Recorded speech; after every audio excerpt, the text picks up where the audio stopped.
भोलेनाथ का कोई एक दिन तो है नहीं, हर दिन हमारे महादेव का ही है।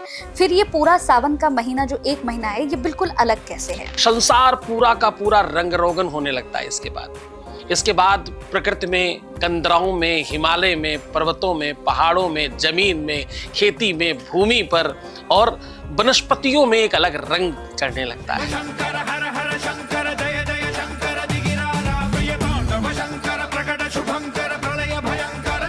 एक सनातनी के लिए कावड़ के क्या नियम होने चाहिए? जब कोई सनातनी कावड़ लेके निकलता है तो किन नियमों का उसे पालन करना चाहिए?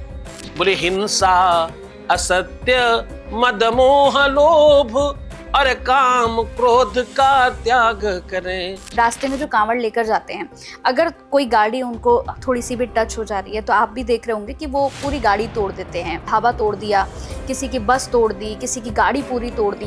क्या ये धर्म है? बहुत बड़ा संकट है इस देश का। उस संकट का नाम क्या है मालूम? उस संकट का नाम है कि लोग आंख से नहीं, कान से देखते हैं। क्या कावड़ यात्रा महिलाएं भी कर सकती हैं? महिलाओं को ये सब काम इसलिए नहीं करने क्योंकि सामाजिक उनकी कुछ गरिमा है। भीड़ में आप जा रहे हो, आपके किस अंग प्रत्यंग में किसका हाथ लगेगा नहीं पता। आप जब पैदा कर सकती हो उन लोगों को जो लोग दुनिया के सब काम कर सकते, तो आपको करना क्यों है? नमस्कार दोस्तों, बहुत बहुत स्वागत है आप सभी का इस पॉडकास्ट में। मैं आप सभी के साथ हूं कंचन। आज का पॉडकास्ट भी बहुत ही अलग होने जा रहा है, बहुत ही खास होने जा रहा है। दरअसल सावन का महीना चल रहा है, श्रावण मास चल रहा है।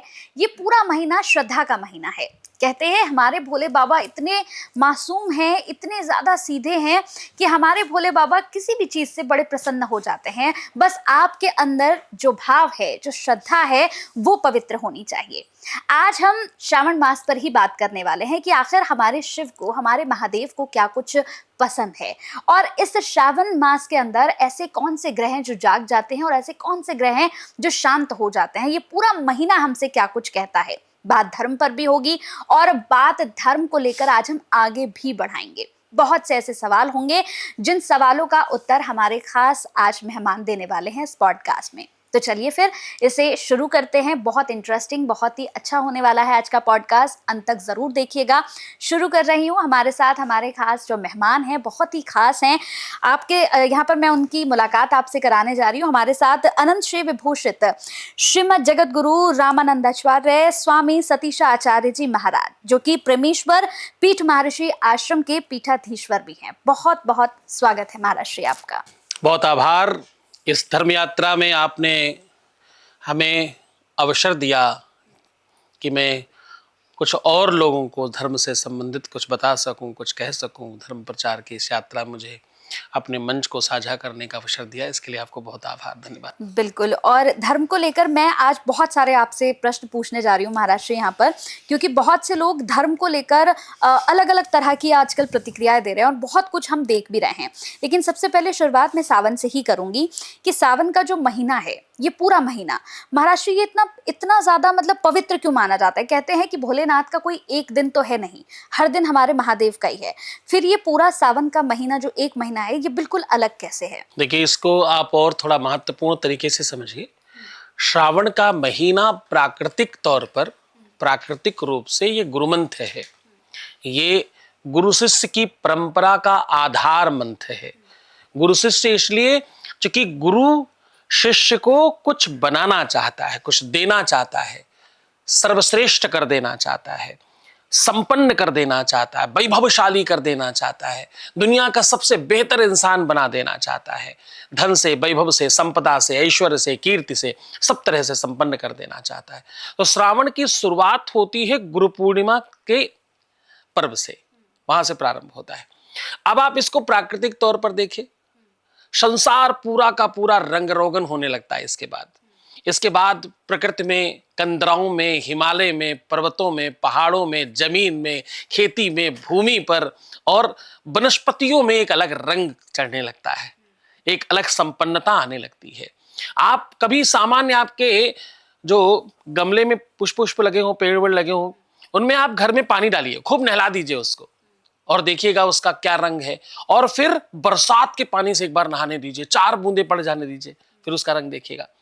ऐसा लगेगा आप कुछ भी प्रयास कर ले पानी डालकर उस पत्ते में, उस पंखुड़ी में, उस वृक्ष में, वो आनंद आपको नहीं दिखेगा। जैसे ही बरसात का मौसम आता है, जैसे उसके ऊपर जल गिरता है ऊपर का, जब बादल बरसते हैं तो अभिषेक होता है मानो। ये जो प्रकृति है, ये जो धरती है, इसका आकार अगर आप भौगोलिक तौर पर देखें तो पृथ्वी गोल नहीं है, अच्छा। पिंड के आकार की है। जैसे जैसे रिसर्च आगे बढ़ती वैसे वैसे आप चीजों को जानते हो। पहले पहले आपको आश्चर्य होगा कि अगर आप कृष्ण इत्यादि की किताबें पढ़ें तो वो 8 कोने की और 16 कोने की पृथ्वी मानते थे। फिर धीरे धीरे धीरे धीरे और कट हुआ और थोड़ा शोध रिसर्च हुआ, फिर लोगों ने गोल कहना शुरू कर दिया। वास्तविकता में ये पिंड के आकार की है। पिंड का मतलब होता है जैसे शिवलिंग दिखाई पड़ती है, तो वो पिंड के आकार की पृथ्वी और कटोरे के आकार का आसमान मानो शिवलिंग रखी हो। अच्छा। प्रकृति का दर्शन क्या है? मानो शिवलिंग रखी है और उसके ऊपर जल बरस रहा है। जल कब बरसता है? सावन भादों में खूब पानी बरसता है इधर, तो अभिषेक होता है। इस अभिषेक का फल क्या दिखाई पड़ता है? पूरी की पूरी धरती पुष्पित और पल्लवित होती है, फलित होती है, संपन्नता दिखती है। पृथ्वी तब संपन्न होती है जब उसके ऊपर जलवृष्टि होती है आसमान से, तो उसमें संपन्नता आती है। तो ये महीना इसलिए बहुत महत्वपूर्ण है क्योंकि धरती के जो स्वामी है वो महादेव हैं। सारे देवता अलग अलग किसी न किसी लोक में रहते हैं। महादेव कहाँ रहते हैं? कैलाश पर। कैलाश में। कैलाश कहाँ है? कैलाश मानसरोवर यात्रा होती ना, धरती पे। तो इसके स्वामी ही महादेव हैं। इस धरती का जो आकार है वो महादेव में है, इसलिए ये मंत्र सर्वोच्च और सर्वोपरि माना जाता है क्योंकि यहां से गुरु शिष्य परंपरा प्रारंभ होती, सृष्टि की भी। पहले पाठ्यक्रम यहीं से शुरू हुआ करते थे। पहली कक्षा गुरु पूर्णिमा से प्रारंभ होती थी। तो इंसानों की भी, प्रकृति की भी और पूरे के पूरे संसार की, तो ये महीना कई एक रूपों में, कई एक तरीके से बहुत महत्वपूर्ण है। और इस मंत्र की साधना आपको संपन्न करती है। जैसे सृष्टि संपन्न होती है, वैसे आपकी अंतःकरण की सृष्टि संपन्न होती है, वैसे आपकी साधना की सृष्टि संपन्न होती है, वैसे आपके वैभवशाली होने की सृष्टि भी संपन्न होती है। तो इसलिए महीना हर दिन महादेव का है, लेकिन ये धरती का जो आकार है वो महादेव में है। धरती के स्वामी महादेव हैं, इसलिए जब धरती संपन्न होने का समय आता है वो महीना महादेव को दिया गया पहला, कि शिक्षण सत्र में इस दुनिया का सबसे बड़ा गुरु जी कौन? पहला गुरु कौन? प्रथम गुरु कौन? अब लोग कुछ कहेंगे, लोग कहेंगे माता जी गुरु, पहली गुरु माँ है। लेकिन अगर आप गुरु पूर्णिमा को संधि विच्छेद करके देखें तो क्या होता है? गुरु पूर्णिमा बोलिए। गुरु तो पूर्णिमा। गुरु पूर्ण माँ। माँ। अब परमात्मा बोलिए। परमात्मा। तो परमात्मा। आपके अंदर एक भगवान बैठा है, उसको आत्मा बोलिए तो क्या? माँ। माँ। माँ। तो पहला गुरु जो है वो गुरु पूर्णिमा पे आता है। देश का, दुनिया का पहला गुरु कौन है? शंकराचार्य। जगत गुरु शंकराचार्य, ये दुनिया का सबसे बड़ा पद है। तो शंकराचार्य कौन है? जो शंकराचार्य महादेव, वो दिवस ही उनका है। गुरु पूर्णिमा दिवस किसका है? शंकराचार्य, जगत गुरु, जो पूरे विश्व का गुरु है, जो संसार का गुरु है, महादेव। तो उस दिन से उनका दिन शुरू हो जाता है, इसलिए श्रावण उनके लिए पूर्णतः। और यहीं से, क्योंकि श्रावण के कुछ दिवस पूर्व ही देव सो जाते, देवशयनी हो जाती, तो पूरा का पूरा संसार महादेव के अधीनस्थ हो जाता है कि अब भैया तुम संभालो, विष्णु जी तो सोने चले गए, अब आपकी बारी है। तो कई एक मायने में शास्त्रोक्त, व्यवहारिक तौर पर, आध्यात्मिक तौर पर, वैज्ञानिक तौर पर ये मंत्र महादेव का है और उन्हीं को ये पूरी तरह से समर्पित है। माश्री, ये महीना महादेव का है जैसा भी आपने समझाया, लेकिन एक चीज समझना चाहेंगे, इस महीने का नाम सावन क्यों पड़ा? इसके पीछे क्या पौराणिक कथा है, ये आपसे सुनना चाहेंगे। देखिए, श्रावण जो मंत्र है, ये जो नाम है, नाम का मतलब होता है कि जहां पर संपन्नता आवे, श्रावक हो जाए। श्रावक कहते हैं किसी के बच्चे को, मतलब जो जैसे जनरली गाय के बछड़े को भी श्रावक कहते हैं। ये जो शब्दार्थ है ये कहता है कि शिष्य को, पुत्र को, बच्चे को और छोटी चीज को श्रावक कहते हैं। तो जहां से छोटी चीज बड़ी होने लग जाए, उसको पोषण मिलना प्रारंभ हो जाए, पोषण मिलेगा तभी बड़ा होगा। छोटे बच्चे को आप भोजन इत्यादि अच्छा कराएंगे तो जल्दी संपन्न होगा, अच्छा हष्ट पुष्ट हो जाएगा। तो मैंने जैसे बताया, सृष्टि का निर्माण यहीं से शुरू हो जाता है, इसी जगह से सब कुछ प्रारंभ हो जाता है। तो श्रावण का महीना का मतलब होता है संपन्नता। श्रावण का महीना का मतलब होता है वैभवशाली। श्रावण का मतलब होता है आपके जीवन का जागरण। श्रावण का महीना होता है आपकी आध्यात्मिक शक्ति का पुनरुत्थान। तो श्रावण के शाब्दिक बड़े सारे अर्थ हैं। इसका मीनिंग सीधे सीधे अगर समझे तो साधना पथ का पहला सोपान है सावन। सोपान मतलब सीढ़ी, पहली सीढ़ी श्रावण है, इसलिए इसका नाम सावन रखा गया, क्योंकि यहां से पवित्रता का वो सोपान शुरू हो जाता है। आप पवित्र होना चाहे तो क्या करेंगे? स्नान। आप पवित्र होना चाहे स्नान करेंगे, नहाने जाएंगे। भाई ये चीज शुद्ध करो तो धुल दिया, साफ कर दिया, अच्छा कर दिया। तो यहां तो प्रकृति को पूरा नहलाया जा रहा है यहीं से। तो पवित्रता का जो स्वरूप है उसका नाम श्रावण है। श्रावण मास में हम देखते हैं कि जगत गुरु जी कि लोग कांवड़ लेने के लिए जाते हैं। जैसे ही हम देखते हैं कि महीना शुरू होता है तो सड़कों पर हमें कांवड़िए दिखने शुरू हो जाते हैं। तो ये कांवड़ की जो परंपरा है ये कैसे शुरू हुई? देखिए, कांवड़ जो यात्रा है ये हठ योग के अंतर्गत है। हठ योग में दो चीजें आती, एक तो जो आप उपवास करते हो, और अथवा बहुत उपवास में बड़ी सारी साधनाएं हैं। आप जो जंगल में जाकर के महीनों महीनों के उपवास करते हैं, सालों सालों के उपवास करते हैं, वो सब भी उसी में आता है। अच्छा। जो तपस्या करते हैं, कई साल तक उपवास कर रहे हैं, कुछ खाएंगे ही नहीं। यानी ये भाव आप परमात्मा को दिखाते हो कि जिसके बगैर जीवन संभव नहीं है। हम वो भी आपके लिए छोड़ रहे हैं। हम आपको इतना प्रेम करते हैं, हम आपको इतना चाहते हैं, हम आपके प्रति हमारा आदर, सम्मान, भाव, भक्ति और प्रेम इतना ज्यादा है कि जिसके बगैर जीवन संभव नहीं, हम वो भी आपको त्याग रहे हैं, वो भी छोड़ रहे हैं। तो उसी हठ योग के अंतर्गत ये कांवर का प्रारूप आया। शास्त्रों में कहते हैं कि कांवर बेसिकली पहले जब प्रारंभ हुआ तो लोग अपने अपने वंश, अपने कुटुंब के नाम पर अलग अलग लोटों में जल भर करके, कि भाई मैं जा रहा हूं, मेरे पिताजी नहीं चल सकते तो मैं उनके लिए जल लेके जाऊंगा, मेरे दादाजी नहीं चल सकते जो मैं उनके लिए जल लेके जाऊंगा, मेरी माताजी नहीं जा सकती, मैं युवा हूं, मैं शारीरिक रूप से संपन्न हूं, शारीरिक शक्ति बहुत है, तो मैं उनके लिए जल लेकर के जाऊंगा। इससे और पूर्व बिल्कुल उसी प्रकार से सबसे अच्छा बेटा हो तो क्या कहते हैं पता है आपको? बढ़िया बेटा हो तो लोग क्या बोलते हैं? श्रवण कुमार। सो श्रवण कुमार जी ने माता पिता को उसी भाव में ले जाकर तीर्थ कराने गए थे।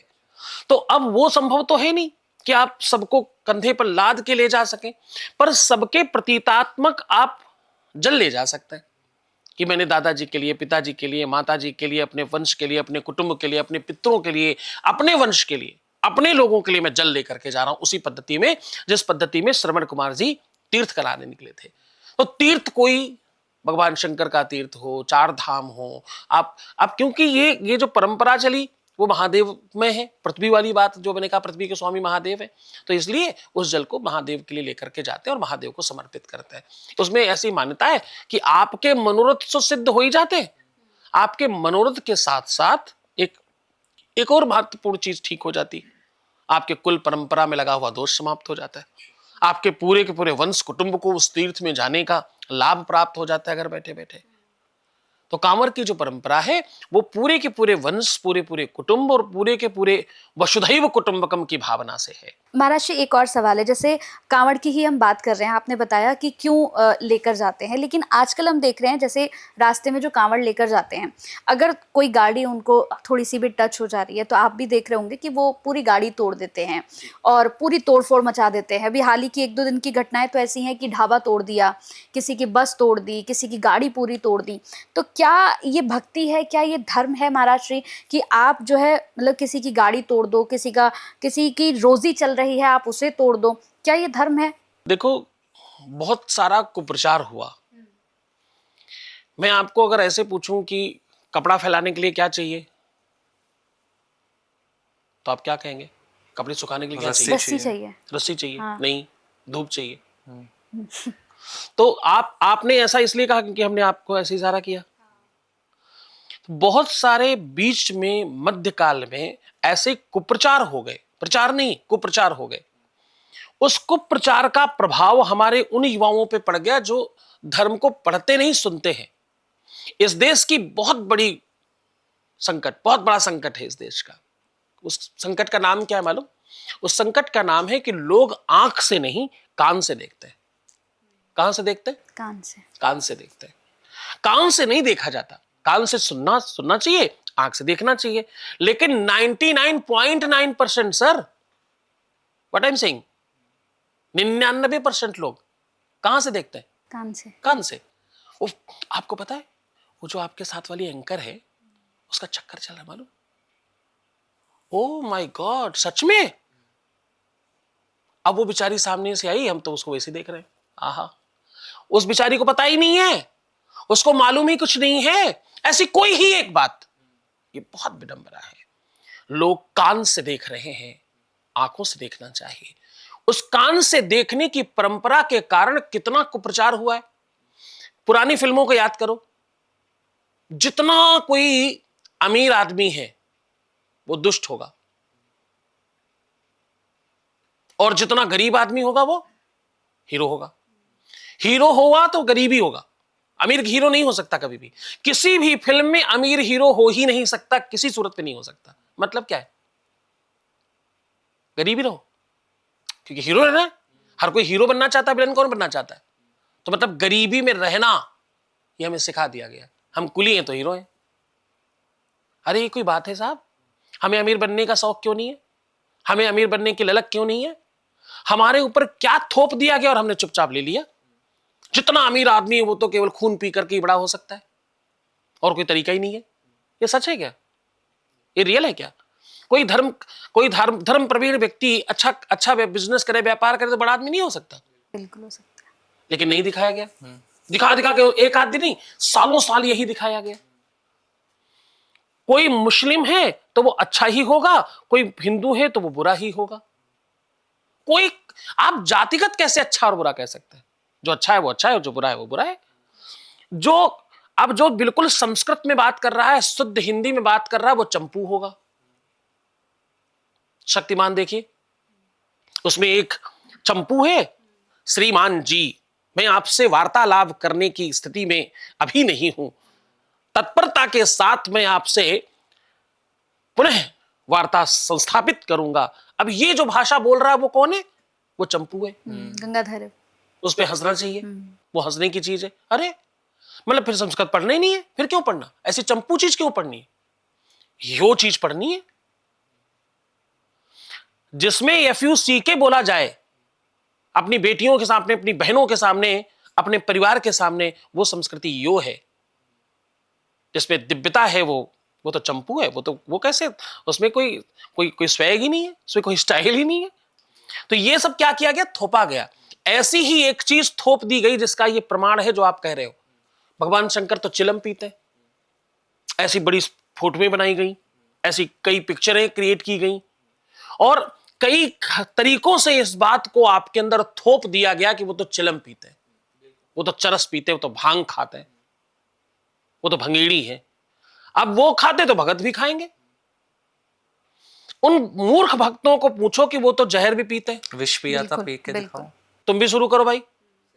उन्होंने पूरा 2-4 कटोरा पी लिया, 2-4 बूंद ही पी लो तुम, तो सत्यानाश ही हो जाएगा। कहने का सीधा तात्पर्य यह है कि आप अपने जीवन में क्या देख रहे हैं और क्या सुन रहे हैं, दोनों में भेद करना पड़ेगा और समझ कर आगे बढ़ना होगा। कान से नहीं देखना है, आंख से देखना है। भगवान शंकर चिलम नहीं पीते, ऐसा कहीं पूरे विश्व में कहीं लिखा नहीं है, किसी शास्त्र पुराण में नहीं है। पर आपको हजारों फोटोएं मिल जाएंगी, कोई विरोध करने वाला नहीं इस बात का नशे से जोड़कर कि आपके भगवान को, आपके ईश्वर को, आपके सर्वोच्च परमात्मा को, जो देवाधिदेव महादेव है, उसको भांग और धतूरा और मतलब चिलम में दिखाया जा रहा है। उसका मतलब ही नहीं पता। उसका मतलब केवल इतना है, विशस्व विषमौषधम। जब उन्होंने विष पान किया था तो उस विष को काटने के लिए दूसरा विष परमात्मा को भक्तों ने समर्पित करना शुरू किया, क्योंकि जब आप कोई एक विष लेते हो तो उसको काटने के लिए दूसरा विष ही औषधि के रूप में, ये वैज्ञानिक समझ सकते हैं, ये आयुर्वेद के लोग समझ सकते हैं। आपको सर्प अगर काट ले तो आपको पता उसको उसकी दवाई क्या है? दूसरा विष, दूसरा जहर उस जहर को काटता है। तो वो जहर उन्होंने पिया था, इस कारण से ये सारी चीजें उनके पास रखी गई दवाई के रूप में, ना कि वो उनको भंगेड़ी और गंजेड़ी बना दिया गया। तो साहब वो कुप्रचार है। उस कुप्रचार के प्रभाव में आकर कुछ युवा बच्चे उसके नशे के लत में पड़कर ये सब काम करते हैं। ये बिल्कुल ना तो कांवरियों का पक्ष है, ना किसी भक्त का पक्ष है, ना किसी सनातनी का पक्ष है। कोई ऐसा नहीं करना चाहता। हमारे सनातनी सब सहिष्णु है। हमारे यहाँ तो वो भाव है, हमारा काम फूल चढ़ा के होता है, हमारा जल चढ़ा के काम होता है, आरती दिखा करके, गले लगा करके, नमस्ते करके, प्रणाम करके काम चलता है। हम लड्डू खिलाने वाले लोग हैं, मीठा खिलाने वाले हैं, हर हर छोटी छोटी बात पर मुंह मीठा कराने वाले लोग हैं। तो हमारे यहाँ तो इसी से काम चलता है। हम सब लड़ाई झगड़ा दंगा फसाद वाले तो लोग ही नहीं है। ये तो कुप्रचार ने हमारे ऊपर ये थोप दिया, ये डाल दिया कि तुम ऐसे बन जाओ। ये हमारा स्वरूप नहीं है और ये बिल्कुल गलत है। कोई भी कांवरिया अगर ऐसा कर रहा है तो उसकी साधना समाप्त हो जाती है। कोई कांवरिया ऐसा नहीं करेगा। जो जानकार कांवरिये हैं वो ऐसा नहीं करेंगे, क्योंकि कांवरिया स्वयं भगवान शिव हो जाता है उस समय पर। वो उस समय इंसान नहीं रहता, वो महादेव है। तो उसको उस समय कोई नशा करना, एक तरफ आप व्रत कर रहे हो, एक तरफ आप उपवास कर रहे हो, एक तरफ आप जल नहीं तीर्थ का जल लेकर के जा रहे हो, तो आप तो उस समय भगीरथ हो गए। आप लेके जा रहे हैं, गंगा को कोई लेकर के आया था, आज वो अवसर आपको मिल रहा है, आप जहर खाते घूमेंगे, आप झगड़े करते घूमेंगे। इससे आपकी साधना नष्ट होती है। ये बहुत अच्छा नहीं है, ये बिल्कुल ठीक नहीं है, ये धर्म विरुद्ध है, ऐसा नहीं करना चाहिए। महर्षि, एक सनातनी के लिए कावड़ के क्या नियम होने चाहिए? जब कोई सनातनी कावड़ लेके निकलता है तो किन नियमों का उसे पालन करना चाहिए? देखिए, कांवरिये के लिए 7 चीजों का पहले परित्याग लिखा गया है। कांवरिया स्वयं भगवान हो जाता है, कांवरिया स्वयं ईश्वर हो जाता है। नियम तो ये तक है कि कांवरिया जब निकले तो उसके पूरे घर परिवार वालों को उसके प्रणाम करना चाहिए, उसके पैर धुलने चाहिए। जगह जगह वो अवसर मिले, उन कांवरियों के पैर धोए जाएं, ये प्रमाण है। और ऐसा करने पर क्या मिलेगा? ऐसा करने पर सारे तीर्थों का फल उस इंसान को मिलेगा जो कांवरियों का पैर धोएगा। अच्छा, लेकिन कौन से कांवरिये का? कांवरिया कौन होना चाहिए? ये तो एक तरफ की बात हो गई कि कांवरियों को भगवान मानो, कांवरिये का स्वागत भगवान की तरह करो, कांवरियों को विश्व के सर्वश्रेष्ठ व्यंजन खिलाओ, बढ़िया जगह जगह भंडारे लगाओ। कांवरिये का स्वागत सर्वश्रेष्ठ स्थिति में होना चाहिए। आपने पिछली बार देखा कि माननीय मुख्यमंत्री जी ने ऊपर से पुष्पों की वर्षा करी, भगवान मान करके उनको ईश्वर तुल्य स्वागत किया गया। ऐसा तो भगवान का स्वागत होता है। अब कांवरिये के नियम क्या है? कांवरिये का नियम यह है कि बोले हिंसा, असत्य, मद मोह लोभ और काम क्रोध का त्याग करें। क्या? हिंसा, असत्य, मद, मोह, लोभ, काम और क्रोध, ये 7 चीजें त्याग दें। अच्छा, उस समय नहीं करना, उस काल में नहीं करना, क्योंकि तुम उस समय अलग पदवी पर हो, अलग पीठ पर हो। जब मुझे जगत गुरु बनाया गया तो बोले रामानंद स्वयं रामो प्रादुर्भूतो महीतरे, तुम स्वयं राम हो गए हो, तुम स्वयं भगवान हो गए हो। अब इस मत के सारे साधु मुझे भगवान की तरह मानते हैं, ईश्वर की तरह मानते हैं। मुझे सिंहासन पर बिठाते हैं, मेरे दंड, मेरा छत्र, मेरा चमर साथ में मेरे चलता है। अब ये तो शूटिंग है क्योंकि यहाँ पे अव्यवस्था है तो यहाँ कर नहीं सकते, लेकिन ये सब के बाद अब मेरी भी तो जिम्मेदारी है। अब मेरी भी तो, मुझे सब कुछ प्राप्त हो गया। अब मेरा धर्म क्या है? मेरा धर्म है इस पद की गरिमा बनाए रखना। मेरा काम है इस पद की गरिमा का पालन करना। अगर जगत गुरु समूचे विश्व के सब गुरुओं का भी गुरु हो गया, आज मैं कहीं जाता हूं तो बड़े बड़े गुरु भी, चाहे वो किसी भी मठ का पुजारी हो चाहे महंत हो, उसे लेटकर प्रणाम करने की पद्धति है। लोग आसन छोड़ते हैं, क्यों? क्योंकि ये विश्व का सबसे बड़ा पद है, इसके बाद कोई पद ही नहीं है जी। तो ऐसे ही कांवरिये का पद सबसे बड़ा है। उस समय तो वो भगवान हो जाता है, ईश्वर हो जाता है। उस जाति, वो परंपरा, वो संप्रदाय, वो समुदाय कोई मतलब नहीं रखता। जैसे नवरात्रियों में छोटी सी बिटिया को लोग माता मानकर उसके चरण धोती, वैसे ही कांवरियों को भगवान शिव माना जाता है। इस समय ईश्वर तुल्य माना जाता है। ईश्वर गलत नहीं कर सकता, ईश्वर संहार नहीं कर सकता। ईश्वर को ये 7 चीजें, ना वो हिंसा करेगा, ना वो असत्य बोलेगा कि मेरे पास पैसे नहीं, पैसे दे दीजिए, मेरी मदद कर दीजिए, ये कांवरिया नहीं करेगा। तो हिंसा, असत्य, मद में नहीं आएगा। अरे मैं तो कांवरिया हूं, मैं भगवान हूं, मेरा तो वह कुछ नहीं है मेरे सामने, गाड़ी कैसे आ गई? नहीं, मद नहीं होता, प्रेम होता है उसमें। तो संसार के प्रति मोह होता है, संसार के प्रति प्रेम होता है, मेरी सब कुछ है, ये सब मेरे हैं अपने। हाँ, तो ना हिंसा है, ना असत्य है, ना मद है, ना मोह है, और ना लोभ है किसी चीज का कि मुझे क्या प्राप्त होगा। मुझे तो भगवान की भक्ति और भगवान का दर्शन प्राप्त करना है, बस इतना ही मोह है। और न काम होगा, काम मतलब न वासना होगी। हिंसा, असत्य, मद, मोह, लोभ, काम और अंतिम में क्रोध तो बिल्कुल नहीं होगा। असली कांवरिये में क्रोध होना ही नहीं चाहिए और ना ही होगा। अगर तुम निष्ठा से कांवर उठा रहे हो तो क्रोध आएगा ही नहीं, क्योंकि सारा का सारा क्रोध तो आप अपने चलने में लगा रहे हो। इतनी मेहनत, इतना परिश्रम करोगे कैसे अगर क्रोध होगा? तो ये आप कर ही तब पाएंगे जब आप सब समाप्त करेंगे। यहां तक कि आप कुछ लोग तो पैरों में चप्पल नहीं पहनते, बिल्कुल नंगे नंगे पैर पैर चलते नंगे हैं। पैर चलते हैं बेचारे। तो वो हजारों लाखों जो सच्चे कांवरिए हैं, उनको कुछ चंद कांवरियों की वजह से खराब क्यों करना, बर्बाद क्यों करना। तो कांवरियों की जिम्मेदारी है, कांवरियों के साथ चलने वालों की जिम्मेदारी है कि कांवरिये को भगवान मानकर चले, कांवरियों को भगवान बना करके चले, और उसमें कोई दोष ना आने दें। जो रास्ते में लोग मिले सबसे सप्रेम बात करें। कोई अब जगन्नाथ जी का रथ की यात्रा निकली, रास्ते में जो लोग मिले उनके रौंद दें, ऐसा संभव है क्या? नहीं, ये तरीका नहीं है। आज आपके प्रदेश का मुखिया स्वयं संत होकर के आपके ऊपर पुष्पों की वर्षा कर रहा है, ये आपका धर्म है, ये आपकी गरिमा है। आपको क्या प्राप्त हो रहा है ये समझो। तो भले ही पहली बार हुआ, ऐसा पहले कभी नहीं हुआ, ऐसा कोई सरकारें नहीं करती रही। तो हम सब गौरवशाली है कि हमें हमारे प्रदेश में ऐसा मुखिया मिला है, कि ऐसी व्यवस्था करके दे रहे हैं। वो आपकी उदंडता पर भी वो कुछ बोल नहीं रहे, पर हमें तो नहीं करनी ना। हमारा भी तो कोई दायित्व है, हमारा भी तो कोई धर्म है, तो हमें उस धर्म का पालन करना चाहिए। अगर धर्म की बात हो ही रही है, बड़ी अच्छी बात आपने कही कि हमें अपने धर्म का पालन करना चाहिए, लेकिन हमने देखा है कि हमारे धर्म का ही कुछ लोग बहुत बुरी तरह मजाक उड़ाते हैं। क्योंकि गुरुजी हमने देखा कि बहुत सारे ऐसे लोग हैं, अभी सोशल मीडिया का ज़माना है तो बहुत सारे रील्स आती रहती हैं। कुछ लोग हैं, कुछ महिलाएं हैं जो मंदिर में जाकर गाना शुरू कर देती हैं, रील्स बनाना शुरू कर देती हैं, जिसे लेकर बड़ा मजाक उड़ाया जाता है हमारे धर्म का कि क्या आपका धर्म ये कहता है कि आप शिवलिंग के पास जाकर आप वहाँ पर नाचिए, गाइए और वहाँ पर जाकर रील्स बनाइए। तो क्या आपको नहीं लगता कि हमारे धर्म का मजाक उड़ाया जा रहा है? मुझे लगता है कि धर्म को पहले समझना होगा, धर्म क्या है। धर्म केवल टीका चंदन पूजा पाठ यज्ञ अनुष्ठान या किसी को उपदेश करना धर्म नहीं है। धर्म आपके निष्ठा का नाम है। पति धर्म, पत्नी धर्म, वर्कर का धर्म, कार्यकर्ता का धर्म, राज धर्म, देश धर्म, प्रदेश धर्म, पुत्र का धर्म। जो जिस पद पर है उस व्यवस्था का धर्म का निर्वहन करना, उस व्यवस्था का काम करते रहना सही तरीके से धर्म है। धर्म क्या कहता है कि हम अपना काम निष्ठा से करें। कोई भक्त जो ये कर रहा है उसको पूछना चाहिए कि भैया तुम जो ये कर रहे हो, क्या तुम्हें लगता है कि तुम्हारा ये धर्म तुमको अनुमति देता है? कौन सा धर्म? तुम्हारी नियति कहती भगवान के सामने तुम्हें ऐसा करना चाहिए? अगर हाँ तो खूब कीजिए। और करने वाले से ज्यादा दोषी वो है जो उसको देख रहा है, क्योंकि प्रोत्साहन कौन दे रहा है? जिस रील पर व्यूज नहीं आएगा कल कौन बनाएगा? कोई बनाएगा। मेरे एक बड़े अच्छे मित्र हैं, कवि हैं, उन्होंने एक अच्छी कविता लिखी है, मुझे बड़ी पसंद आई। वो दिन भर रील बनाती है, पढ़ती नहीं पढ़ाती है, बेटी के ऊपर लिखा उन्होंने, और बड़ी अच्छी कविता है ये।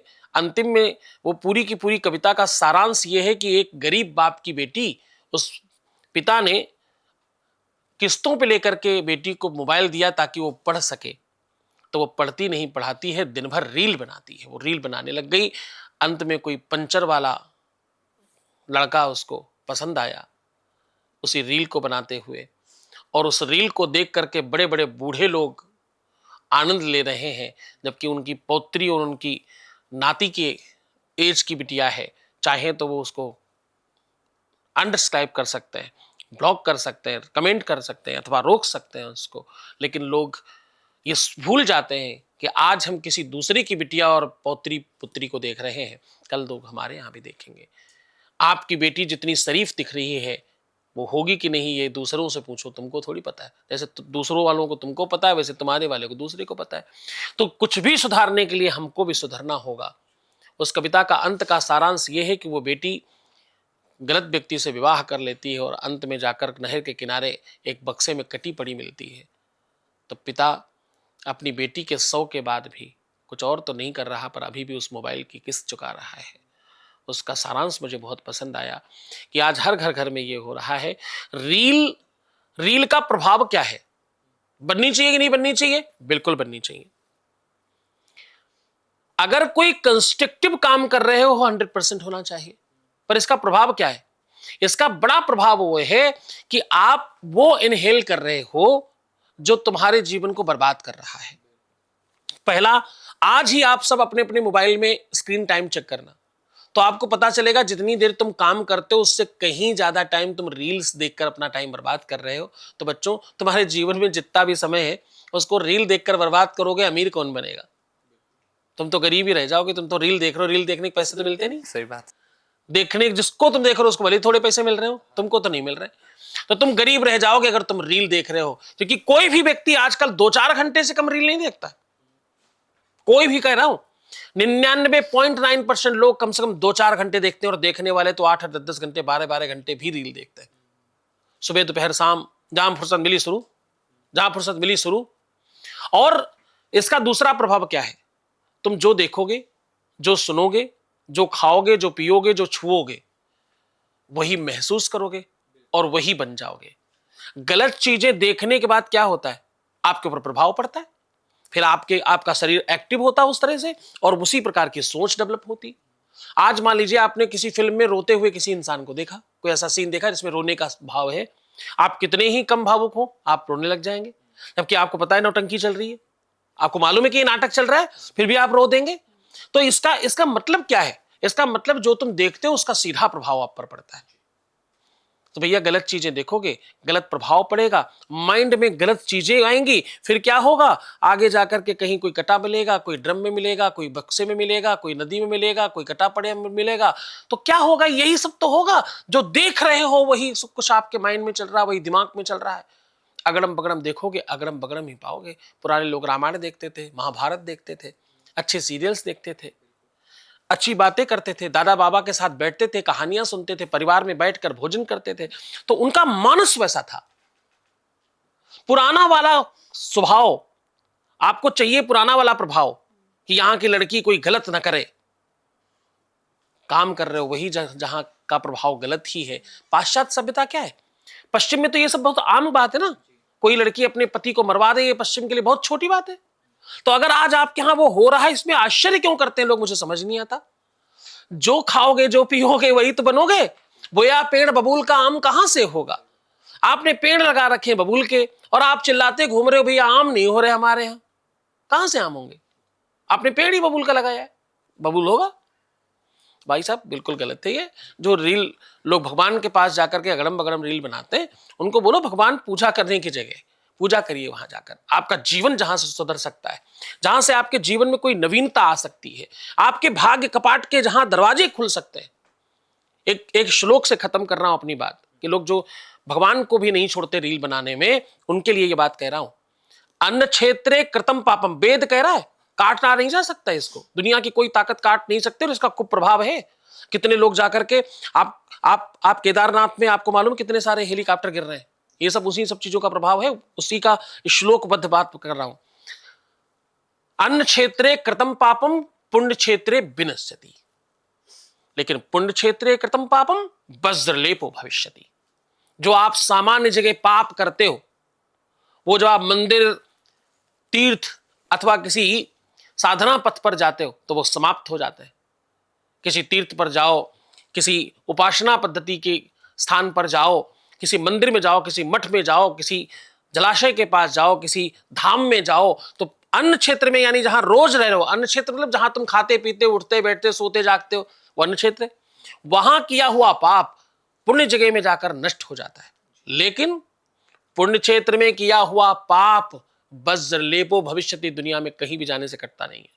तो कम से कम वहां मत करना, क्योंकि वहां जाने से सब समाप्त हो जाएगा और बहुत नुकसान होगा। मास्टर, इसी से जुड़ी एक चीज और आपसे अब मैं पूछना चाह रहा हूँ। जब हम कांवड़ का समय अब देखते हैं, सावन महीना चल रहा है, बहुत सारे शिव भक्त हमें दिखते हैं जाते हुए। एक ट्रेंड बन चुका है आज के डेट में कि डीजे चलता है, साउंड होती है बहुत ज्यादा, सोशल मीडिया वीडियो के लिए लोग कांवड़ यात्रा कर रहे हैं। बहुत सारे ऐसे हैं कि वो कांवड़ इसलिए लेके जा रहे हैं बिकॉज ऑफ उन्हें अपनी सोशल मीडिया पर दिखाना है। तो इसे क्या हम धर्म की आत्मा के खिलाफ नहीं कह सकते? देखो, इस बात के लिए तो मैं आपको कहूंगा कि समय और काल के आधार पर थोड़े परिवर्तन होने चाहिए। दरअसल साधना क्या है? नीरस काम है। आपको अब जैसे वृंदावन में आप देखो, सुबह सुबह लोग सदियों से परिक्रमा कर रहे हैं, सदियों से, मतलब न जाने कितने टाइम से, मुझे खुद को किसी को याद नहीं होगा, लोग सदियों से कर रहे हैं। उस परिक्रमा में ढोल मजीरा ताशा लेकर के, बैंड बाजा लेकर के थोड़ा अगर कोई चला जाए, तो क्या होगा, सारी भीड़ आपके साथ चलने लग जाएगी। क्यों? क्योंकि सुबह सुबह का जो काल है वो बहुत नीरस है। उस समय कोई कोई आवाज नहीं, कोई कौतूहल नहीं है, कुछ नहीं, और आप माला लेकर के चुपचाप चले जा रहे हैं, राधे राधे राधे राधे राधे राधे, कृष्णा कृष्णा कृष्णा कृष्णा, जय श्री कृष्णा जय श्री कृष्णा जय श्री कृष्णा जय श्री कृष्णा, ओम नमो भगवते वासुदेवाय, आप लगे अपने अपने मंत्र में और चले जा रहे हैं चले जा रहे हैं चले जा रहे हैं। कोई कोई शोरगुल नहीं है, कुछ नहीं, नीरस है, उसमें कोई रस नहीं है। आत्मिक रस है, भक्ति रस है, अध्यात्म रस है, पर वैसा कोई कर्णप्रिय रस नहीं है। अब उसमें समटाइम कुछ लोग परिक्रमा करने आते हैं, गोवर्धन की परिक्रमा आते हैं, उसमें हो हल्ला करते हैं, खूब शोर मचाते हैं, खूब डीजे बजा कर जाते हैं। वैसे कांवर में भी कुछ लोग ढोर मजीरा ताशा लेकर के, डीजे लेकर के, कुल भजन गा करके तब जाते हैं। संगीत क्या है कि थोड़ा आपके शरीर में रोमांच डालता है, आपके रक्त में संचार बढ़ा देता है, थोड़ा उत्साह बढ़ जाता है, उसमें कोई बहुत आपत्तिजनक बात नहीं है। ये करने में कुछ नहीं, आपत्ति नहीं है। कोई अनकंस्ट्रक्टिव काम करना, अतिक्रमण करना, चाहे वो वाणी से अतिक्रमण किया जाए, चाहे शारीरिक रूप से अतिक्रमण किया जाए, वो गलत है। शोर मचाओ, भगवान के नाम बोलो, भजन गाने में कहीं साउंड बजने में, संगीत बजने में कर्णप्रिय लगता है, तो वो नीरस काम भी थोड़ा रसवान हो जाता है। तो यद्यपि ये शास्त्रोक्त नहीं है, लेकिन फिर भी क्षम्य है, किया जा सकता, बुराई नहीं है उसमें। उसमें कोई आप ऐसा पाप नहीं कर रहे हो कि भाई कोई गलत काम आपने कर दिया। आप काम तो वही कर रहे हो, दवाई वही है, बस आपने शहद में डालकर खा ली है, बस इतना सा हुआ, तो वो बुरी बात नहीं, वो तो कर सकते हैं। लेकिन बहुत से लोग ये कहते हैं कि जैसे अभी आमिर ने कहा कि कांवड़िए जो है वो डीजे लेकर जाते हैं, बहुत शोरगुल करते हैं और बहुत डीजे पर धुन बजाते हुए कांवड़ लेने के लिए जाते हैं। लेकिन बहुत से लोगों का कहना है, जैसे ही हमारा ये कांवड़ का समय शुरू होता है तो लोग कहते हैं कि ये जो छूट होती है ये सिर्फ सनातन धर्म में ही है। अगर किसी और धर्म की अगर मैं बात करूँ, अगर उसमें हम कुछ भी करते हैं, हमारा कोई त्यौहार आता है, हम अगर सड़क पर बैठकर नमाज भी पढ़ना चाहते हैं तो इसकी भी हमें छूट नहीं है। लेकिन सनातन धर्म में इतनी छूट है कि आप डीजे बजाकर सड़क पे आराम से नाचते गाते कांवड़ लेने जा सकते हो। तो ऐसा क्यों, ये भेदभाव क्यों? नहीं, इसमें भेदभाव नहीं है। विश्व का कोई भी धर्म अपने अपने अपने पर्वों का उत्साह मनाता ही है। उत्साह मनाने में किसी भी प्रकार की कोई रोक टोक न कभी थी और न शायद कभी हो पाएगी, क्योंकि ये संसार का नियम है ना। पूरी की पूरी जो जनता है उन्हीं के आधार पर नियम बनते हैं। तो जो लोग हैं रहने वाले संसार में, उनके आधार पर नियम बनाए जाते हैं। आप मुस्लिम धर्म में देखिए, मुहर्रम में वो जब ताजिए निकलते हैं तो उनके भी खूब साउंड बजता है, खूब हो हल्ला होता है, हाय हुसैन हम न थे, खूब चिल्ला कर जा रहे होते हैं। आमिर साहब बताएंगे, ऐसा होता है। आप बकरीद में खूब उत्साह मनाया जाता है, ईद में खूब आनंद मनाए जाते हैं, कव्वालियाँ होती, खूब लोग उत्साह मनाते हैं। आप क्रिश्चियन धर्म में देखिए, वो लोग वो एक अलग तरीके के उनका साजबाज होता है, उसको बजा करके यात्राएं निकालते हैं जीसस मैरी और उसके लिए। आप सिखों में देख लीजिए, गुरु ग्रंथ साहब की जब यात्रा निकलती तो खूब कीर्तन नृतन करते हुए लोग जाते हैं, उनके हाथ नगर कीर्तन और ये सब बड़ा बंधा हुआ है। विश्व का कोई भी ऐसा धर्म, विश्व का कह रहा हूं, इंडिया का नहीं, विश्व का कोई भी ऐसा धर्म नहीं जिसमें उत्साह मनाना नहीं बताया गया हो। उत्साह मनाते ही हैं सारे, अतिक्रमण सब में मनाए। अब वो मुहर्रम में तुम तलवारें लेकर के निकलो तो मना करना पड़ेगा ना, किसी को लग गई, किसी को कुछ हो गया, आप अतिक्रमण क्यों करना भाई? तलवार लेकर निकलना, भाले कलशी लेकर निकलना, पूरे सड़कें जाम कर देना, लोगों को मारना काटना गलत है ना।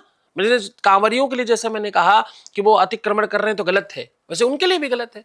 तो दुनिया में कोई भी अतिक्रमण कर रहा वो क्षम्य नहीं है, वो सरकारें भी नहीं क्षम्य करेंगे, ना कोई संसार का संत, ना जगत गुरु, न शंकराचार्य और ना ही कोई सरकार इसके लिए कैसे आपको अलाउ करेगी।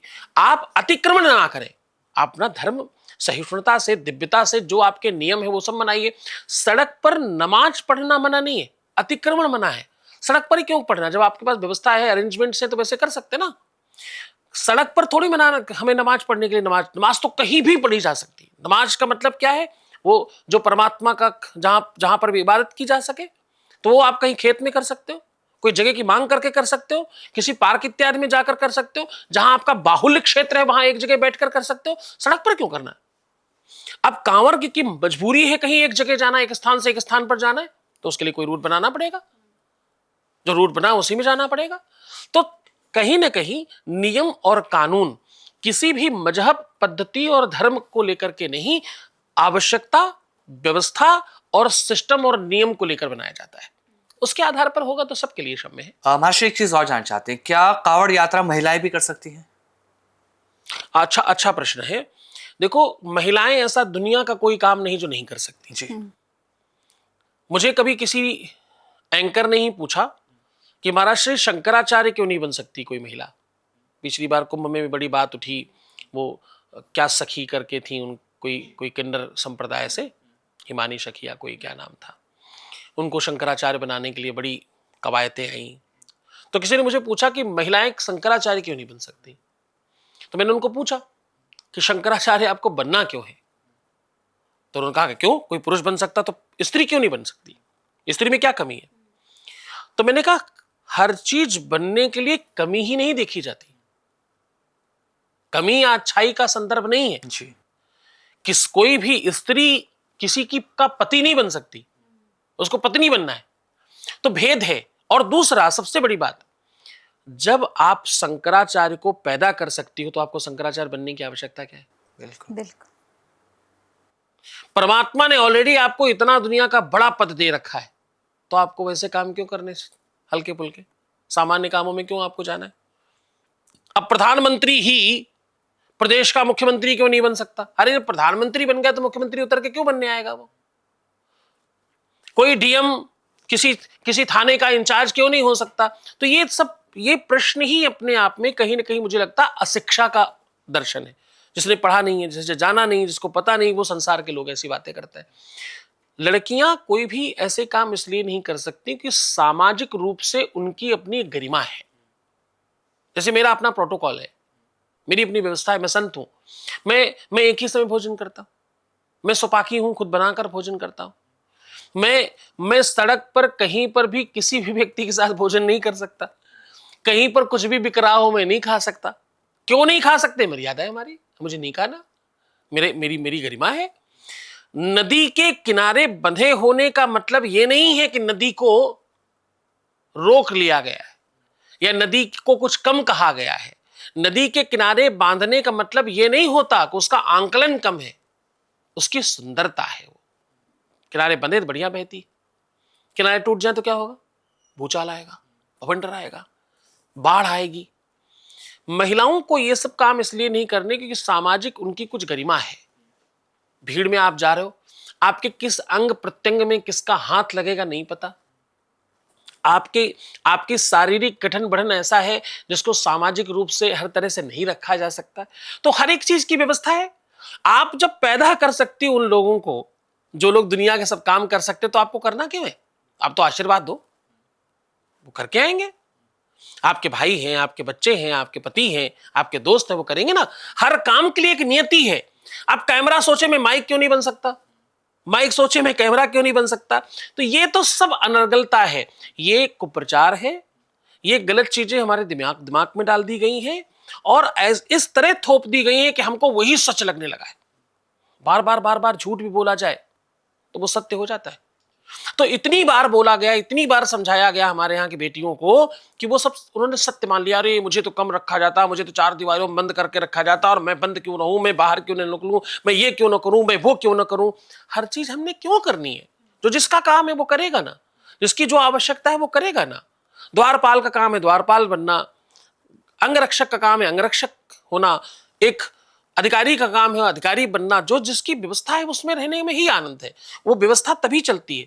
कोई परिवार, कोई सिस्टम, कोई व्यवस्था, कोई संप्रदाय और कोई कंपनी या कोई संस्था या पूरा देश एक व्यवस्था के आधार पर चलता है।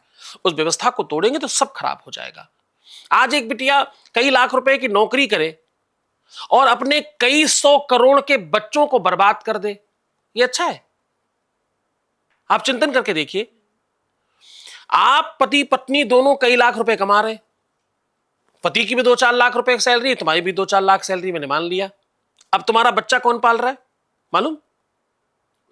10,000 रुपए की नौकरानी। तो वो 10,000 की नौकरानी का बुद्धि विवेक, उसका सोच, उसका विचार, उसकी चिंतन, उसकी प्रणाली, उसकी शिक्षा, उसका ज्ञान 10,000 वाला ही होगा। तो ध्यान रखना, तुम्हारा बच्चा उसी लेवल पे बनेगा जैसा उसका है। तो जब तुम उसके बच्चे को ये सोच लेना कि ये क्या बनेगा, वही तुम्हारा बच्चा बनेगा, क्योंकि मैक्सिमम टाइम तो वो उसके साथ रह रहा है। तो कई सौ करोड़ रुपए की संपत्ति तुमने बर्बाद कर ली, और मान लीजिए वही 2-4 लाख का नौकरी न करके तुमने परिवार संभाल लिया होता, बच्चे संभाल लिए होते, तो क्या होता? आपके घर में आईएएस पैदा होता, आपके घर में कोई विशिष्ट राजनेता पैदा होता। क्यों? क्योंकि उसको परवरिश देने वाली जो मां है वो कई लाख रुपए मंथ की सामर्थ्य रखती है, उसकी क्षमता अकूत है, वो उस क्षमता को उसमें लगाएगी। तो जिस क्षमता को जहां लगाना चाहिए वो कम नहीं है कोई। अगर उस बात को हम किस नजरिए से देख रहे हैं, 6 को 9 देखो कि 9 को 6 देखो, आपकी नजरिया है, आपकी नजरें हैं। वो 2-4 लाख रुपए में दूसरों के यहां अपन टाइम खराब करें, अथवा अपने लाडलों को, अपने बच्चों को सर्वश्रेष्ठ बनाकर खड़ा कर दे, उनको ऐसा बनाकर खड़ा कर दें कि सारा वो 50 लाख, 2 करोड़, 6 करोड़, 10 करोड़ की सैलरी लेकर के आए, पर मंथ 10 करोड़, 20 करोड़ रुपए कमा कर लेके आए। इसमें क्या बुराई है? और मैं तो बहुत ज्यादा बता रहा हूं, कितनी तो ऐसी बेटियां हैं जो 20-25 हजार में नौकरी कर रही हैं, पर बच्चे को नहीं पालना। अच्छा, बच्चे को नहीं पालना यहां तक भी सामान्य है, सास भी नहीं होनी चाहिए घर में। बच्चा कौन पालेगा मूर्खों? बच्चे को कौन संभालेगा? तुम्हारी संतति को कौन संभालेगा? तुम्हारे भविष्य को कौन संभालेगा? एक सास की 2-4 बातें सुन लेने मात्र में तुम्हारे अपने लाडले को क्या प्राप्त होने वाला, तुम क्यों नहीं सोच पा रहे हो? मैं माना तुम्हारी सास बुरी है, मैं मान लेता हूं थोड़ी देर के लिए, बुरा तो कोई होता ही नहीं, आपकी नजरिया में बुरा है, पर सोच कर देखिए कि उसकी 2-4 बातें सुन लेने पे तुम्हारे लाडले को कितना लाड प्यार मिलेगा, उसको उसे संवर्धन कितना मिलेगा। और या तो कहो कि तुम्हारा पति खराब है जिसको उसने पाला है। एक प्रोडक्ट जिस कंपनी का ऑलरेडी सुपर हिट है, उस कंपनी को तुम खराब कह रहे हो? हाँ उसको कह रहे हो कि ये बेकार है, कैसे पॉसिबल है? तो साहब, चिंतन, सोच प्रणाली, वो कुप्रचार, उससे बाहर आने की आवश्यकता है। हम लोग हिंदुस्तानी, सनातन धर्म सब चिल्ला रहे हैं, मान कहां रहे? मानना भी तो है। हम बदलेंगे तो जग बदलेगा, हम बदलेंगे तो संसार बदलेगा। हमको तो अमेरिका वालों की तरह रहना है, पर वहां का कुप्रभाव कौन लेगा? जो तुम आज एसी चला के यहां पर बैठे, एसी का कुप्रभाव कौन लेगा? अपन नहीं लेंगे ना। एक गांव में काफी सारे लोग रहते थे। एक बड़ा भगत था, उसने भगवान को कहा, भगवान मेरे संकट ज्यादा है, मेरे संकट बहुत बड़े, आप एक काम करो, हमारे बगल में गुप्ता जी रहते हैं, हमारे वाले उनको दे दो, उनके वाले हमारे उनको दे दो। तो भगवान ने कहा ठीक है, कल एक काम करो, पूरे गांव के लोग अपना अपना संकट की पोटली बना करके मंदिर में लेके आना, फिर जिसको जो समझ में आए ले जाना उठा करके, जिसकी चाहो तुम उठा लेना। ऐसा किया गया। 150 लोग गांव में रहते थे, सब अपनी अपनी संकट की पोटली बना करके लेके आए। अब जब पोटलियां निकलने लगी घर से, तब पता लगा, अरे बाप रे, इसके घर की इतनी बड़ी पोटली, ये तो बड़ा खुश दिखाई पड़ता था। अच्छा, इसके घर की, अरे बाप रे बाप, ये तो ट्रक में लेके आ रहा है। तो लास्ट में ये हुआ कि जिन्होंने भगवान से कहा था कि मुझे किसी और का संकट दे दो, मेरा वाला किसी और को दे दो, वो बोले नहीं भाई, मेरा ही बहुत है, मैं तो अपने में ही संतुष्ट हूं, मुझे अपनी वाली पोटली दे दो, मेरी तो सबसे छोटी है। कम से कम मैं अपने संकटों को डील करने की ताकत तो रखता हूं, क्षमता रखता हूं। मुझे पता तो है मेरे घुटने में दर्द होता है, तो मुझे मालूम है भैया फलाना तेल में लगा लेता हूं, ठीक हो जाता है। अब दूसरे का क्या पता वो क्या करता है, उसको क्या संकट है। हमारे तो घुटने में दर्द था, उसको घुटना ही नहीं था। हमारे तो दर्द ही था, उसको तो घुटना ही नहीं है। तो वो लेकर मैं क्या करूंगा? जब उनकी नींद खुली तो उन्हें लगा स्वप्न में हो, लेकिन वो स्वप्न उनको जागृत कर गया। तो जीवन में आप दूसरों को देख करके, अमेरिका वाले को देख करके आप कैसे जीवित रहोगे भैया? उसका संकट भी आपको पता करना पड़ेगा। जब वो रंगे चुंगे घूम रहे हैं, वो जीन्स पहनकर घूम रहे हैं, तो आपको यह समझना पड़ेगा वो लालायित है धोती पहनकर घूमने के लिए। पूरे इस्कॉन को आप देखिए, कितने अंग्रेजों को यहाँ धोती कुर्ते में घुमा रहे, लड़कियां उनकी धोती और बढ़िया वो पहनकर घूम रही, टीका चंदन लगा के घूम रही। हमारे यहाँ की लड़कियां यो बनी घूम रही। आप सोच के देखिए ना साहब, जिनको तुम बेहतर मान रहे हो, वो तुम्हें फॉलो कर रहे हैं, तुम उनको फॉलो कर रहे हो। कुप्रचार है ये मात्र हमारे ऊपर थोपा गया अरेंजमेंट है। हमारे यहाँ के बच्चे निर्वस्त्र होते जा रहे हैं धीरे धीरे, उनके यहाँ के बच्चे सवस्त्र होते जा रहे हैं धीरे धीरे। परिवर्तन है, इसको रोकना होगा, इस पर काम करना होगा। यहां फिर अगेन कह रहा हूं, आंख से देखा करो और कान से सुना करो, लोग कान से देखते हैं और आंख से सुनते हैं, बहुत गलत है। जैसे अगर हम बात ही कर रहे हैं इसकी, तो एक और चीज़ मैं पूछना चाहूँगी। हम देख रहे हैं कि अमेरिका की ही चीज़ों को लोग फॉलो कर रहे हैं। वहाँ पर एक चीज़ चलती है कि रिश्तों को लेकर ना, वहाँ पर जगत गुरु जी, वहाँ रिश्तों को लेकर लोग इतना सोचते नहीं हैं। आज शादी हुई है, कल अगर रिश्ता अच्छा नहीं चल रहा है तो वो छोड़ते हुए ज़्यादा दिमाग नहीं लगाते। तुम्हारी मेरी नहीं बन रही है, हम तुम्हें छोड़ रहे हैं। एक प्रथा वहाँ पर ये भी है कि बिना शादी के लिव इन रिलेशनशिप में रहते हैं। वहाँ इस दौरान उनके बच्चे भी हो जाते हैं, उसके बाद अलग होना होता है तो वो अलग हो जाते हैं, फिर बच्चे की ज़िंदगी खराब होती है। लेकिन अब हम देख रहे हैं कि भारत में भी हो रहा है। अब हम देखते हैं कि रिश्ते इतने कमज़ोर हो गए हैं कि पति पत्नी का रिश्ता कहा जाता था कभी कि ये 7 जन्मों का रिश्ता है, लेकिन एक जन्म निभाना भी लोगों को बड़ा मुश्किल हो गया है। जिसके हमने बहुत सारे देखे उदाहरण। कहीं पति को मार दे रहा है, कोई पत्नी को ही मार दे रहा है, कहीं किसी शादीशुदा होने के बाद किसी और से संबंध बन जा रहा है। तो ये सारी चीजें क्यों हो रही हैं?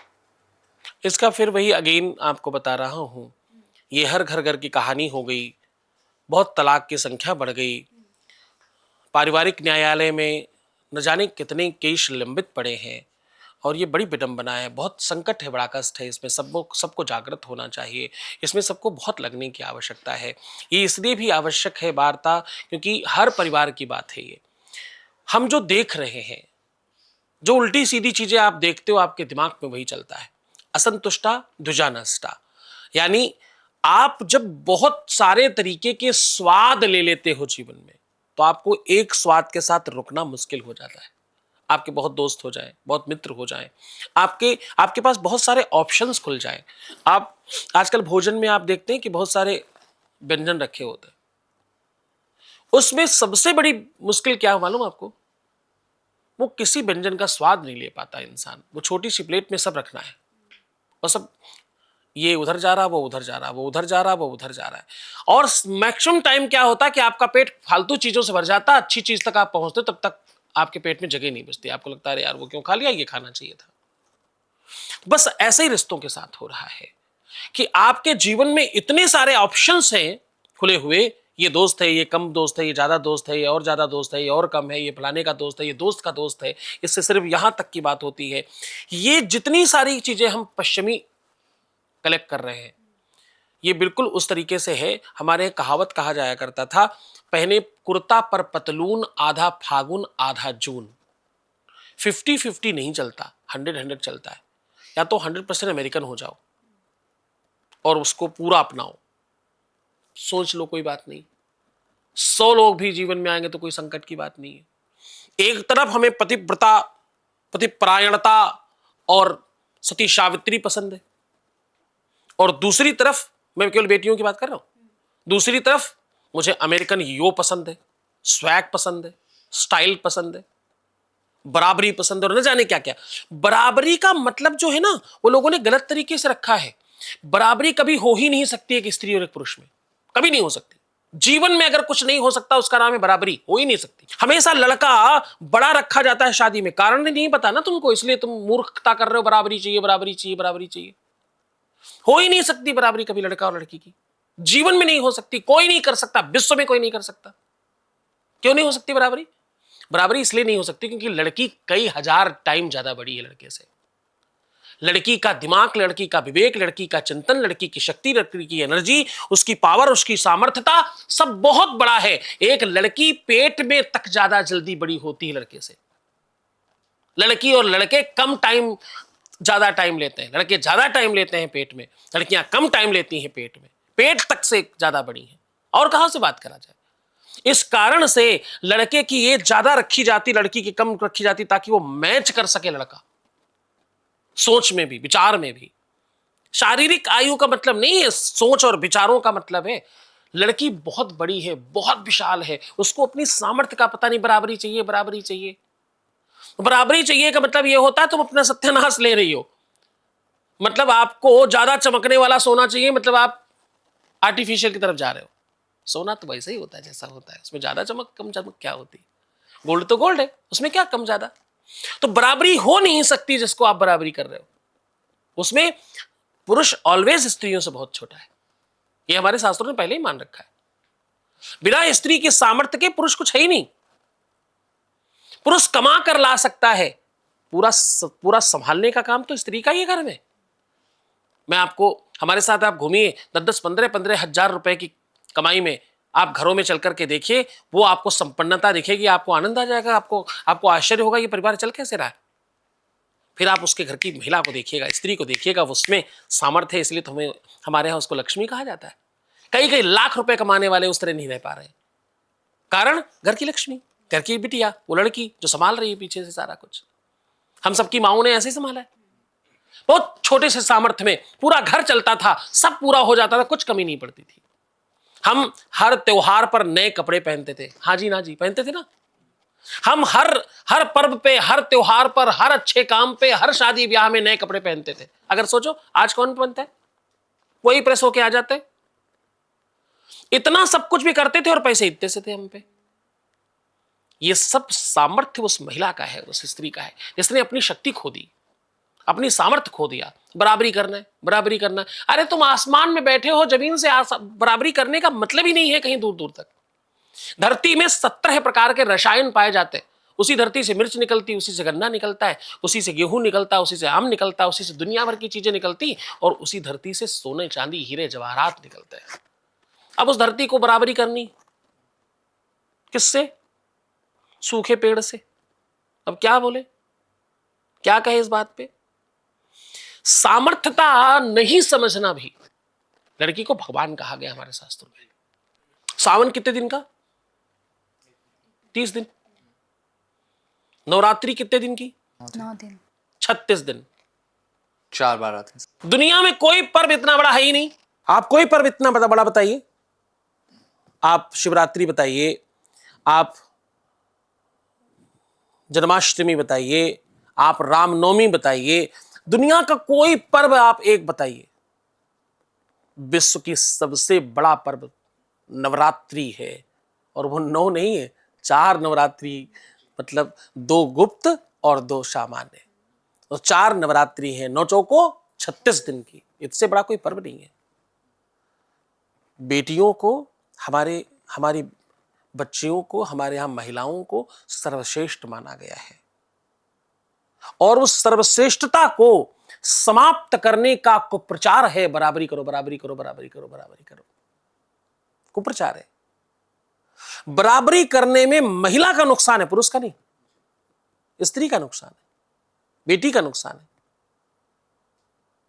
इतना पढ़ लिख करके 2-4 लाख रुपए की नौकरी करना तब तक करना चाहिए, नौकरी पोकरी अगर करनी भी है, जब तक बच्चे नहीं हो जाए घर में। बच्चे होते ही छोड़ देना चाहिए कि अब तो हमारे घर में कोहिनूर हीरा आ गया है, अब नौकरी क्या करना है, अब तो इस हीरे को चमकाएंगे, इसको बेहतर बनाएंगे, इसको सर्वश्रेष्ठ बनाएंगे। आपकी सारी सामर्थ्य उसमें लगा दीजिए। मैं आपको सच कह रहा हूं, आपकी नौकरी की पूरे कार्यकाल को जोड़कर उसका आंकलन करना और एक अमाउंट सेट कर लेना, उससे कहीं ज्यादा आपके बच्चे में आ गया होगा, और छोड़ देना उतना ही नुकसान है। तो इकोनॉमिकली भी आपका बहुत ज्यादा डेंट है अगर आप ये सब चीजों में भागते हो और आप बराबरी करते हो। तो आपका वो जो सामान्य प्रश्न था कि बेटियां क्यों नहीं कर सकती, बेटियां इसलिए ये सब नहीं कर सकती कि उनके पास बहुत नौकर हैं करने के लिए, बहुत सारे लोग हैं, भाई हैं, पिता है, दोस्त है, बच्चा है, पति है, सब करने वाले लोग। अच्छा माँ जी, एक चीज़ और संक्षिप्त में मैं आपसे समझना चाहूँगा। ये बहुत सारे लोग कहते भी हैं कि सावन के अंदर महिलाएं शिवलिंग को स्पर्श नहीं कर सकती, ये कितना सच है? अच्छा देखो, ये अगेन एक कुप्रचार है। दुनिया का ऐसा कोई काम है ही नहीं जो बेटी नहीं कर सकती, कोई ही काम नहीं ऐसा किसी भी प्रकार का कोई काम नहीं। ये अगेन बड़ा भारी कुप्रचार है। शिवलिंग को लोग जो अज्ञानी हैं, जो मूर्ख हैं, जो अशिक्षित हैं, जो असभ्य हैं और जो असंस्कारी हैं, वो लोग शिवलिंग को जननेंद्रिय से भापते हैं। वो मूर्खता है उनकी। संस्कृत में लिंग कहा जाता है किसी भी आकार को। जैसे पुरुष जो संस्कृत पढ़े होंगे उनको समझ में आएगा, स्त्रीलिंग, पुरलिंग, नपुंसक लिंग। संस्कृत में ये अलग अलग व्यक्तियों की पहचान है। जैसे आप अंग्रेजी में समझते हो ना कि ये शी, ही, दैट, तो आप उधर उधर जिस तरह समझते हो लिंगों का भेद, वैसे ही संस्कृत में लिंग भेद है। स्त्री को भी स्त्रीलिंग कहा जाता है, पुरुष को पुरुष लिंग कहा जाता है, और नपुंसक को भी नपुंसक लिंग कहा जाता है। तो लिंग का मतलब एक आकार है, एक स्वरूप है। लिंग का मतलब जननेंद्रिय से नहीं है। तो मूर्ख लोग जननेंद्रिय को समझ करके कहते हैं स्त्रियों को नहीं छूना चाहिए। कितने बड़े मूर्ख है। ये तो टोटल ही विनाशकारी बातचीत है। वो तो भगवान है, महादेव है, वो जननेंद्रिय इंद्रिय नहीं है, वो शून्य का, वो आदि से अंत की यात्रा है। शिवलिंग क्या है? शिवलिंग विश्व की सबसे पहली परमात्मा की सृष्टि है। परमात्मा पहला क्या है? आप अणु को जाएं, बिल्कुल छोटे से छोटे अणु को आप क्या क्या स्वरूप मानते हैं? शिवलिंग। कितना ही छोटा हो जाए, शिवलिंग। तुम्हारे पूरे शरीर में क्या है? शिवलिंग। आपका फेस क्या है? नीचे से पतला, ऊपर से पतला, क्या है? शिवलिंग। हाथ क्या है? शिवलिंग। पेट केवल इतना क्या है? शिवलिंग। शरीर का कोई अंग काट दो, क्या है? शिवलिंग। नाखून क्या है? शिवलिंग। जो सबसे सूक्ष्म से सूक्ष्म कुछ हो सकता है वो शिवलिंग है। जो विशाल से विशाल कुछ हो सकता है वो शिवलिंग है। ये तो आदि और अंत है। ये तो परमात्मा की वो साकार और निराकार स्वरूप है। साकार और निराकार के मध्य का स्वरूप है, इसका नाम शिवलिंग है। इसको लोग गलत समझते हैं। बिल्कुल। इससे एक और छोटा सा प्रश्न आया मुझे। जैसे आपने शिवलिंग के बारे में बताया कि ये भी एक गलत, सब लोगों के बीच में भ्रम फैला हुआ है, एक कुप्रचार है। हाँ, ऐसे ही हम अगर देखें तो ऐसे बजरंग बली को लेकर भी है, कहते हैं कि वो तो बाल ब्रह्मचारी हैं, उनको भी नहीं छूना चाहिए। और हमने देखा है कि मंदिरों में जो महिलाएं हैं, जो भक्त महिलाएं होती हैं, वो जाकर सिंदूर चढ़ाती हैं, लेप लगाती हैं। तो क्या ये भी कुप्रचार है कि बजरंग बली को नहीं हाथ लगाना चाहिए महिलाओं को? देखो, मैं आपको फिर एक बात कहता हूं,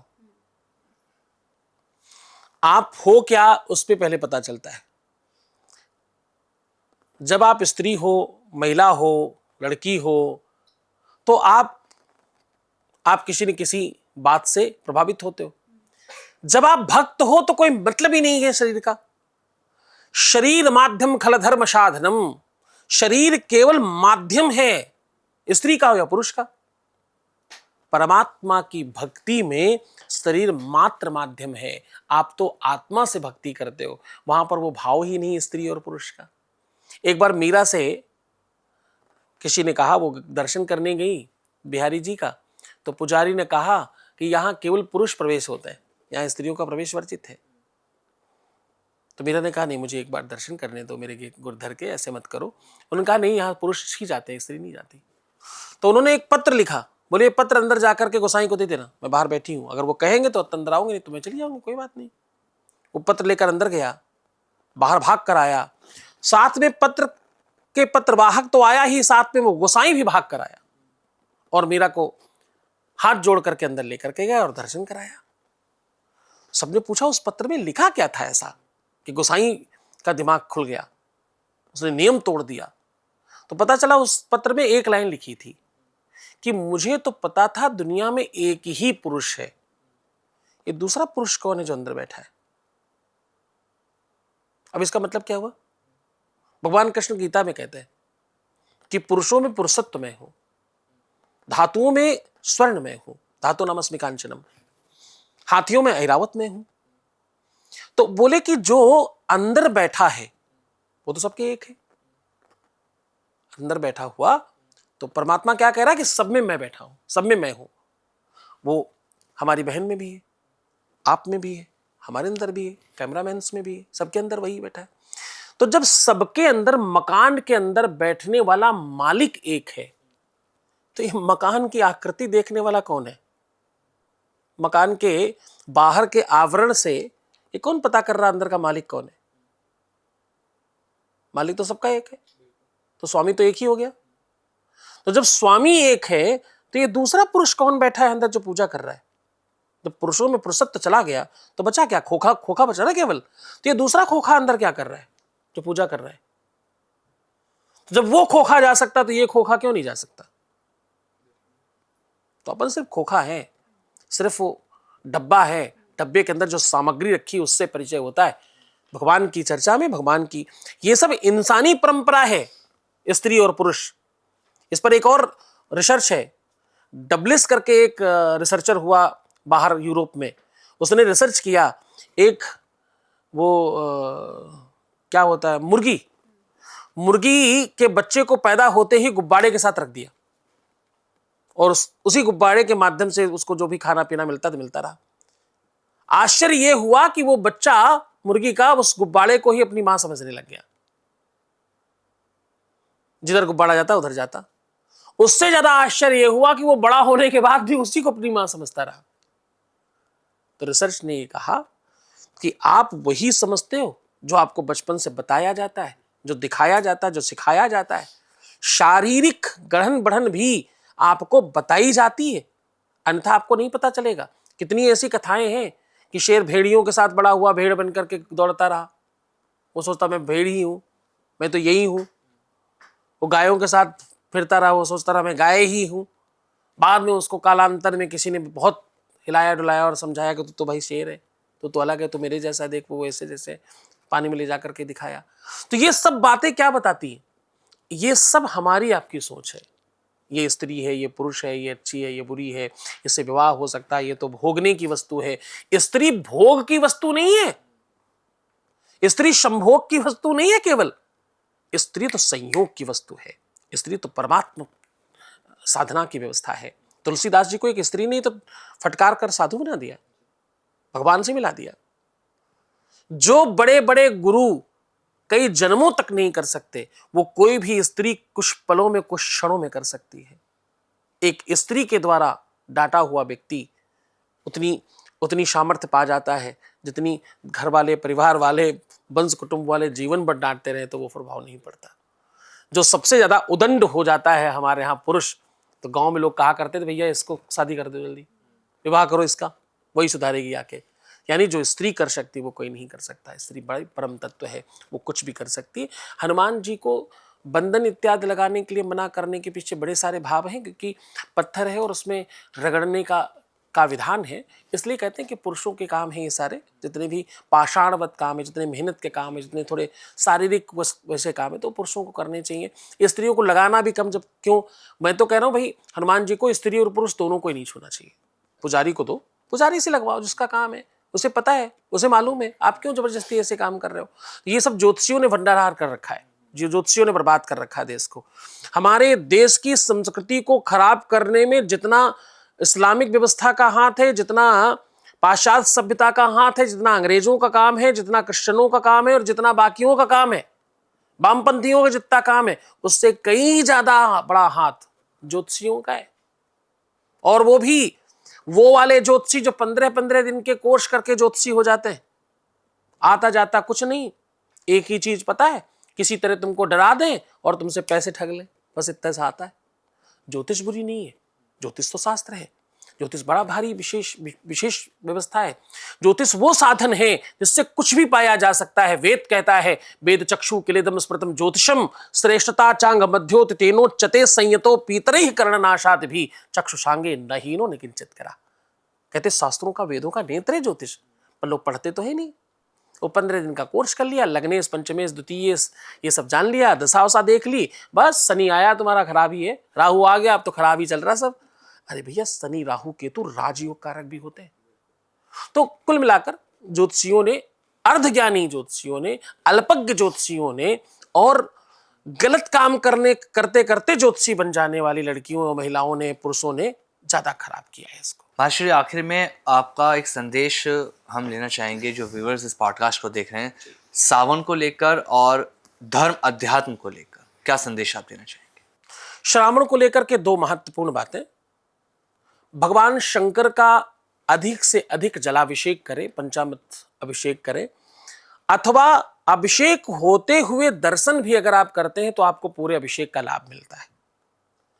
ये जलाभिषेक, दुग्धाभिषेक, पंचामृत स्नान अभिषेक अथवा गुर्ज औषधियों के साथ में भगवान शिव का अभिषेक आपके जीवन में तमाम प्रकार की संपन्नता और आपके सुखों का आगमन का सबसे बड़ा सूत्र है।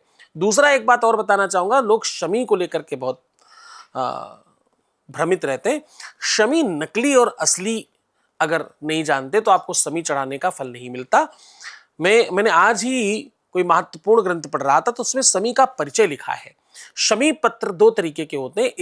एक वो होते हैं जिनके फूल पिंक और आखिरी में येलो और बाद में वो फिर सूख कर सफेद हो जाता है। पीले पिंक मतलब यानी गुलाबी फूल होते लंबे लंबे, और उनकी पत्तियां कैसी होती है, लंबी पत्ती और किनारे किनारे छोटी छोटी छोटी छोटी बहुत सारी पत्तियां होती। ये समी नकली समी है। असली समी 3-3 पत्तियों में होती है। इसके कई सारे लक्षण हैं देखने के, लेकिन 3-3 पत्तियों वाली जो समी मिले वो 100% असली समी है। और इसका जो फूल होता है वो वाइट और बहुत लंबा नहीं होता। इसके कांटे जल्दी टूट जाते हैं, इसके कांटे बहुत लंबे नहीं होते। तो भैया समी पत्र चढ़ाने से बहुत लाभ होता है। शमी शमयते पापम समी लोहक गंडकीम धावन अर्जुन बाणानाम शिवस्य प्रियवादिनीम। भगवान शिव को बहुत पसंद है, बहुत प्रसन्न करती है समी।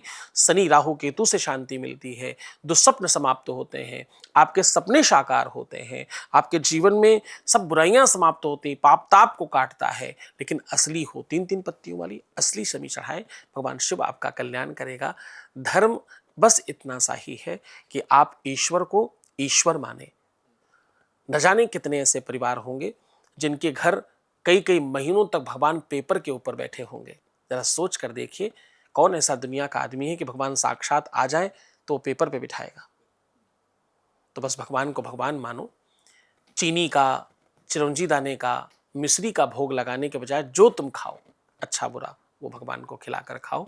बस ये पद्धति ही भगवान की प्रेरणा और साधना है। भगवान को भगवान मानो, मूर्ति नहीं। जब आप उनको भगवान मानोगे, तुम नहाते हो, तुम धोते हो, तुम्हें कपड़े बदलने की आवश्यकता होती, तुम्हें वस्त्र बदलने की आवश्यकता होती, तुम अपने बर्तन धुलते हो बार बार, तुम अपने वस्त्र जो तुम्हारा आसन है जहाँ तुम सोते हो उसको परिवर्तित करते हो। बस उसी तरह उनका ध्यान रखो, तुम्हारे जीवन में सर्वविध कल्याण होगा, इसमें कोई संदेह नहीं। सर्वे भवन्तु सुखिनः, सर्वे सन्तु निरामयाः, सर्वे भद्राणि पश्यन्तु माँ कश्चित् दुःख भाग् भवेत्। मैं खूब आशीर्वाद देता हूँ, आप सब खूब प्रसन्न रहें, खूब आनंदित रहें, खूब आपका वैभव बढ़े, आपकी इच्छाओं की पूर्ति हो। श्रावण में महादेव की कृपा आप पर बरसे और आपका, आपके तमाम दर्शकों का और आपकी सब टीम को बहुत बहुत धन्यवाद कि मुझे इस व्यवस्था में यहाँ आने का आपने अवसर दिया। इसके लिए आप सबका भी आपका बहुत बहुत धन्यवाद महाश्री, बहुत धन्यवाद। आप आए और इतनी ज्ञानवर्धक बातें सावन को लेकर आपने बताई। जय श्री राधे। जय श्री राम। Z News.